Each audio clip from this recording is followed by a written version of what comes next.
በምዕራብ ወሎ ለሚገኙ የተለያዩ አካባቢዎች ታንታ፣ ከለላ፣ ወረኢሉ፣ ሉጋማ፣ መቅደላ፣ አጅባር አካባቢዎች እና አምባሰል ጨምሮ በተደረገው ውጊያ ከፍተኛ ቁሳዊና ወታደራዊ ኪሳራ መድረሱ ታውቋል። በሲቪልና በወታደራዊ አመራሮች እንዲሁም ደግሞ በእግረኛ፣ በአድማ ብተና፣ በሚሊሻ፣ በፖሊስ አባላት ላይ ጉዳት መድረሱ ታውቋል። በፋኖና በሲቪሊያን ላይም እንደዚሁ የደረሱ ጉዳቶች አሉ። ሀሰብ መድረሻው ነው ያልታወቀው። የነፍስ ወከፍና የቡድን መሳሪያዎች ተተኳሾች በፋኖች ገብተዋል። ወታደራዊ ተሽከርካሪዎች ወድመዋል።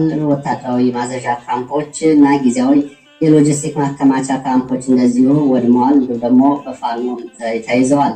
የሚሊሻ ኃይል ተበትኗል። ብልጽግና ባለስልጣናት የስራ ገበታቸውን ለቀው ጠፍተዋል።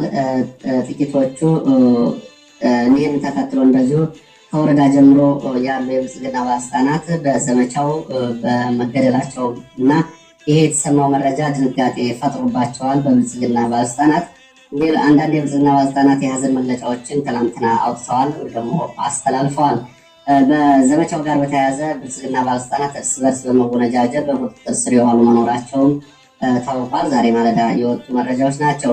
ዘመቻው በ8 ወረዳዎችና በ15 ግንባሮች በተመሳሳይ ሰዓት የተከፈተ ነበረ። ይሄ በብልጽግና ላይ ከባድ ድንጋጤ ፈጥሯል።